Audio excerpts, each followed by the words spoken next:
Alright, students, I hope you have covered up whatever we discussed in the class since I've been not getting any responses.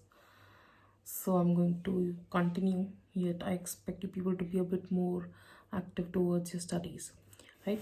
So let's continue from the part after oral comprehension check. Your story, A Letter to God, written by G.L. Fuentes. So, what has happened till now is Lencho is heartbroken, right?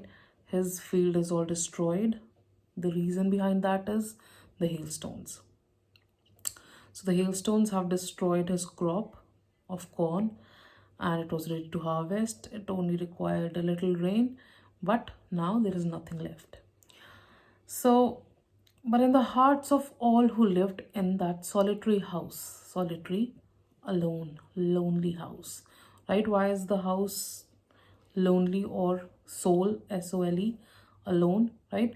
Because it is the only house on that small hill and there is nobody else there, right? Lencho lives there with his family and his sons help him with all the field work and he is also spending all his days in the field.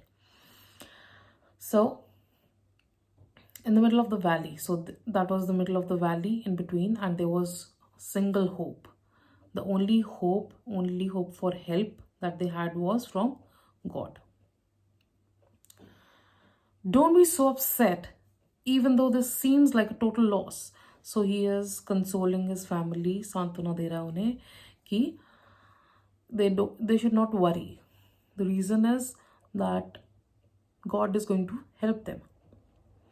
Even though this seems like a total loss, he's consoling them that you might think that everything is destroyed, but, right, he's asking his family to remember, right?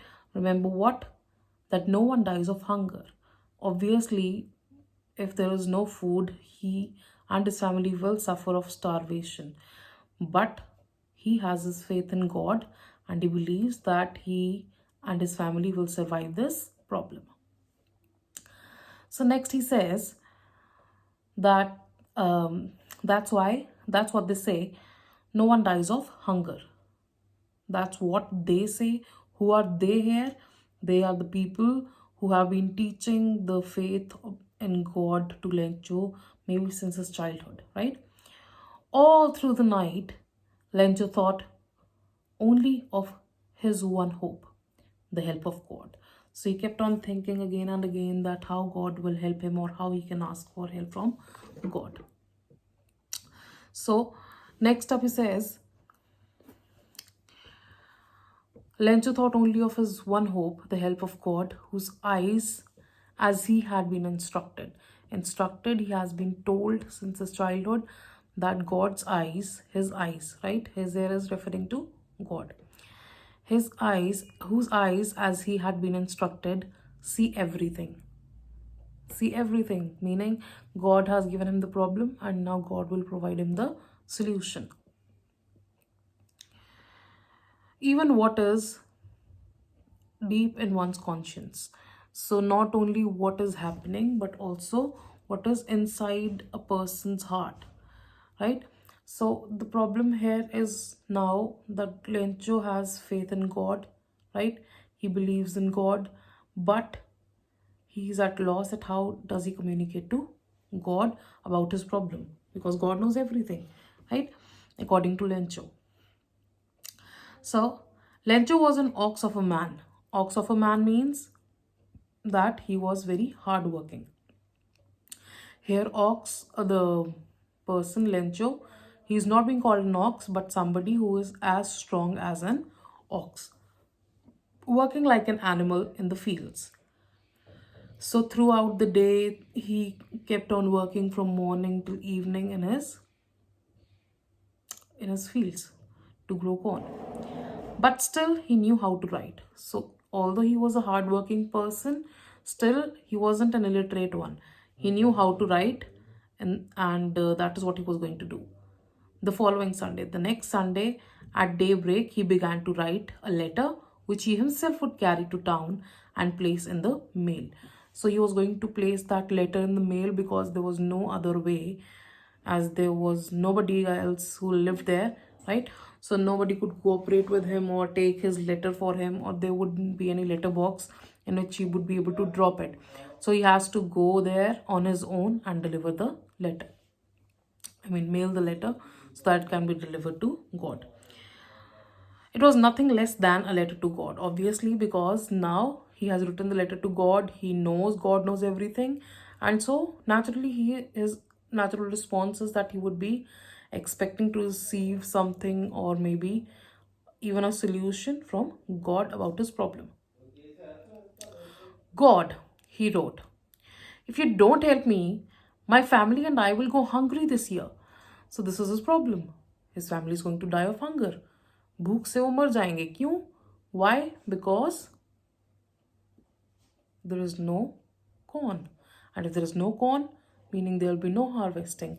If there is no harvesting, Lencho will not get the profit. And if there is no profit, how will they get money to earn more and to get more seeds and to put in more effort to grow their crops again? Right? So he wrote, if you don't help me, my family and I will go hungry this year. I need 100 pesos. Now, as I told you, pesos is a Mexican currency. In order to sow my field again and to live until the crop comes. So he's expecting 100 pesos from God so that he can grow the crop again.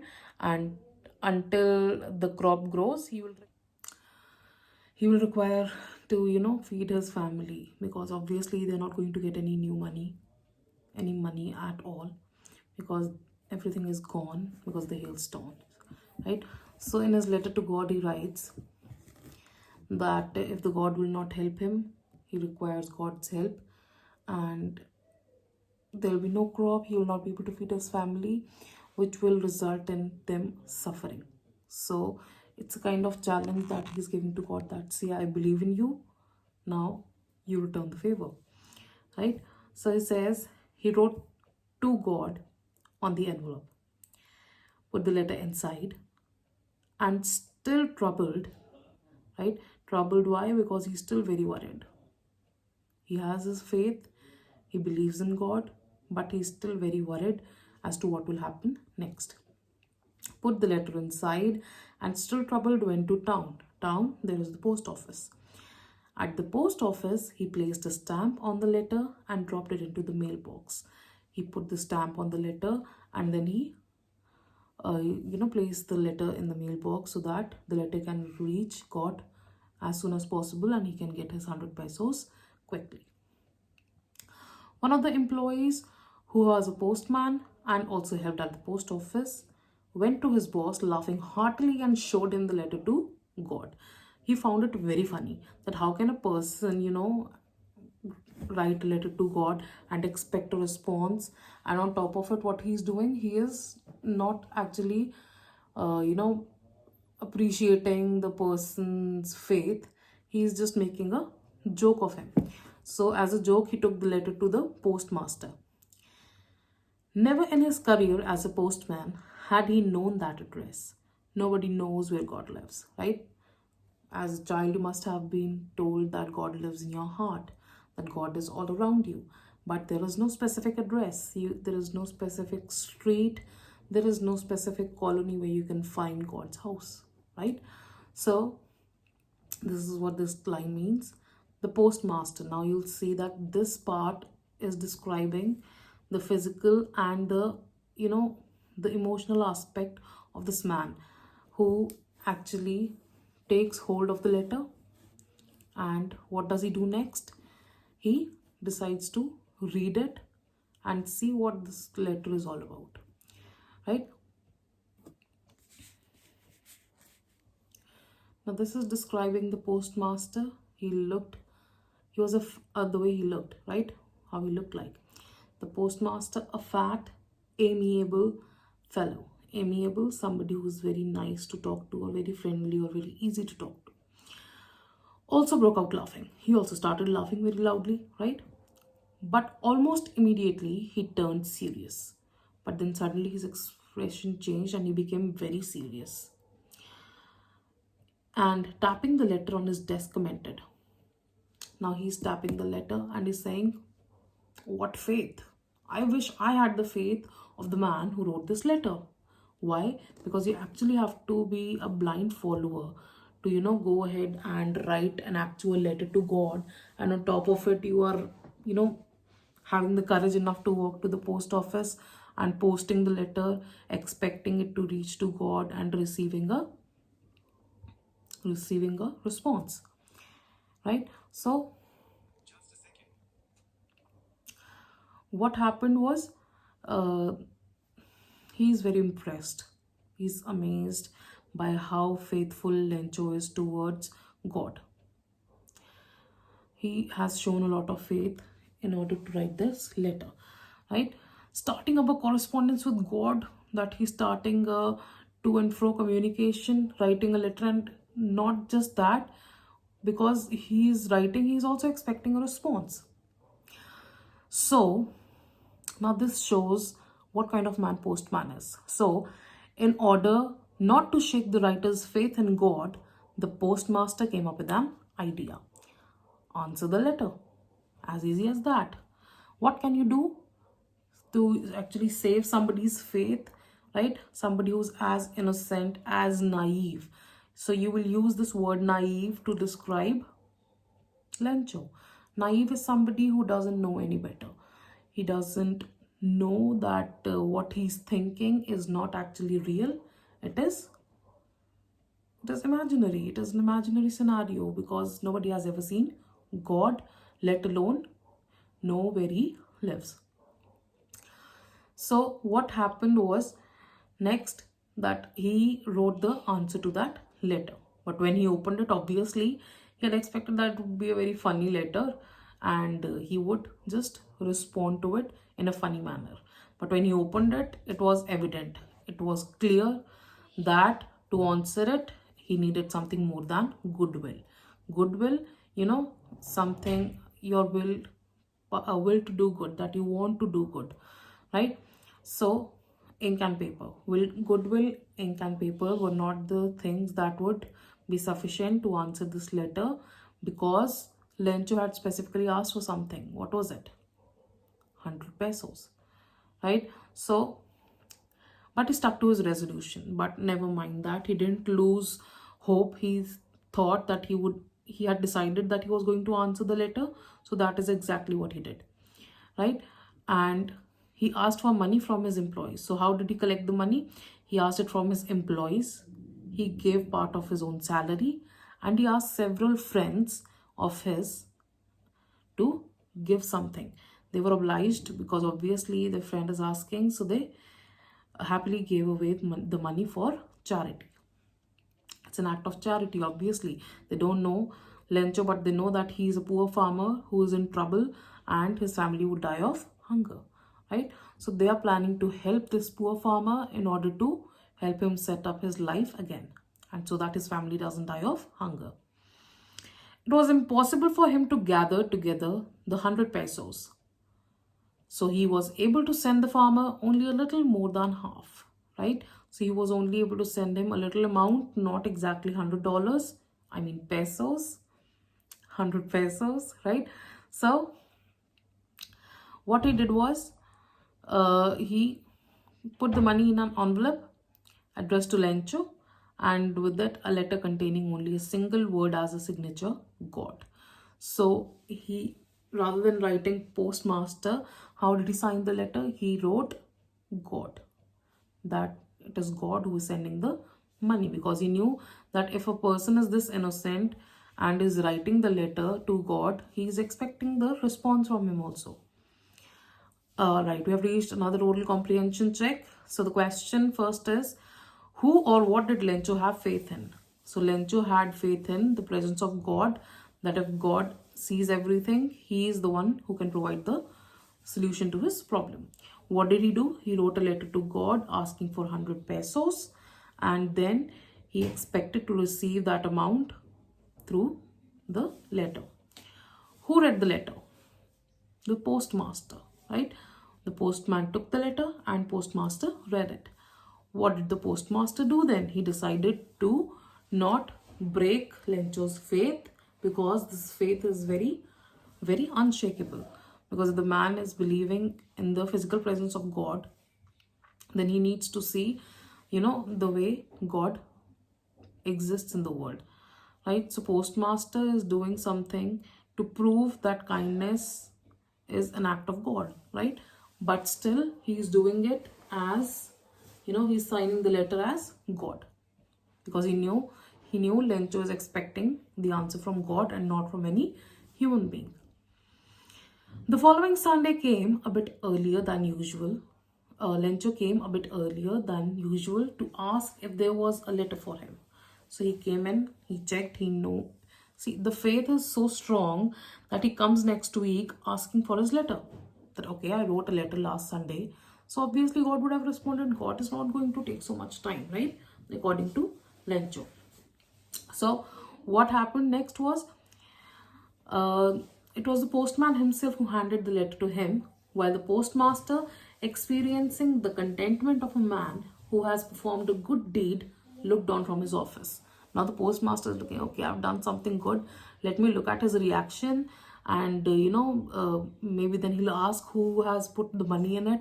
I just wrote it because I was helpless, and then he was feeling good actually on doing the act of kindness, right? So he just wanted to see the expressions on the face of Lencho.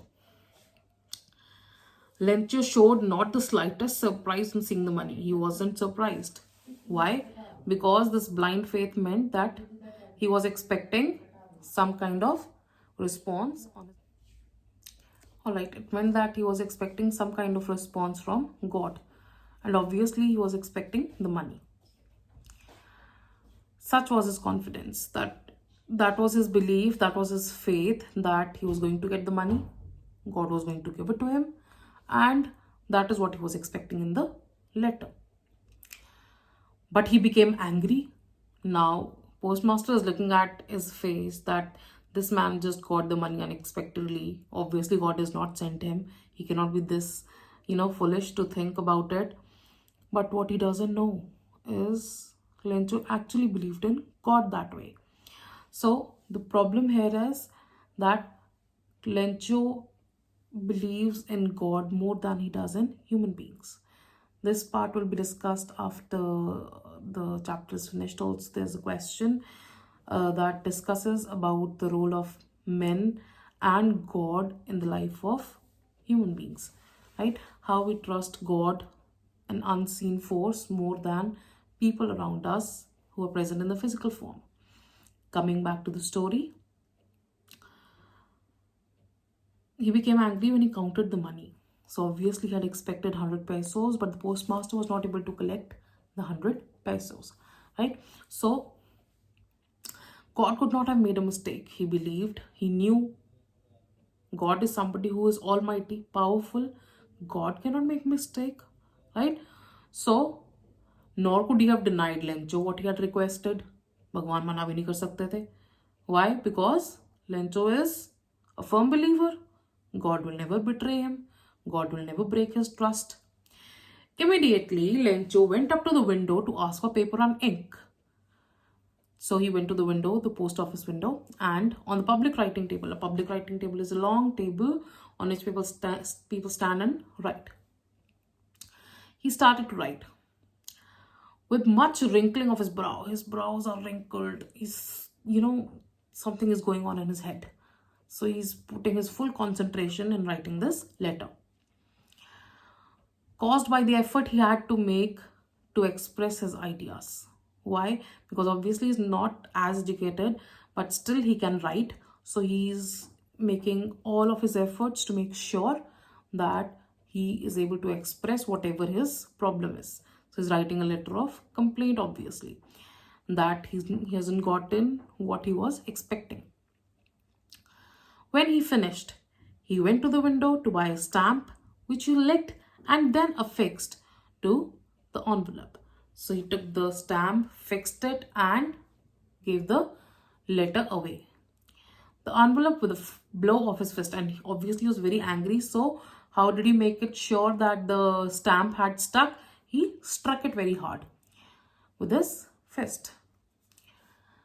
The moment the letter fell into the mailbox, the postmaster went to open it. The postmaster was very happy that, okay, fine, I've helped him. Let me see how he's reacting.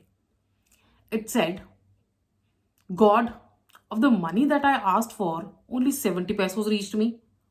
Send me the rest, since I need it very much.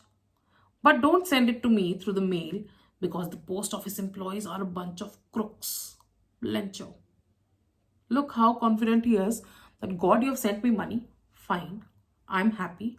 I asked for 100 pesos. You sent me 100 pesos. But these post office employees are criminals. Bunch of crooks.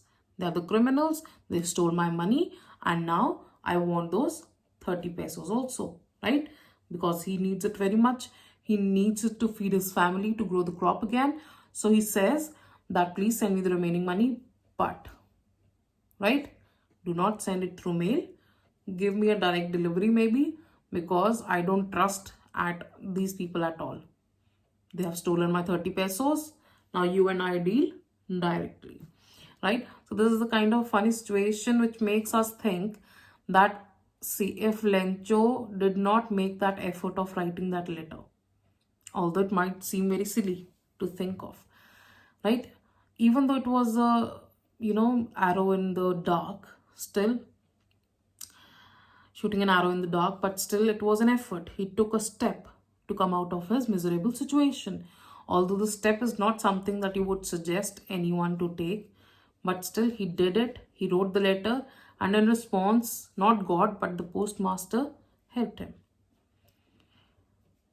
So this is all about faith, compassion, kindness, and all the goodness in the world, and how sometimes people stop believing in human beings, but they do believe in God, and God acts as the uniting force to connect the mankind. Let's go ahead with the oral comprehension check. I'll be providing you with the solutions to the questions. If you do not understand something, please let me know. Okay. Was Lenzo surprised to find a letter for him with money in it? Yes. Was he? No. He was expecting it. He was expecting to get that money from God because he had asked for it. It was as simple as that for Lencho. That God, I want 100 pesos. God is going to send him 100 pesos. Right? So he was not surprised at all. But later, yes, he did become angry. And what made him angry? When he counted that 30 pesos were missing. Right?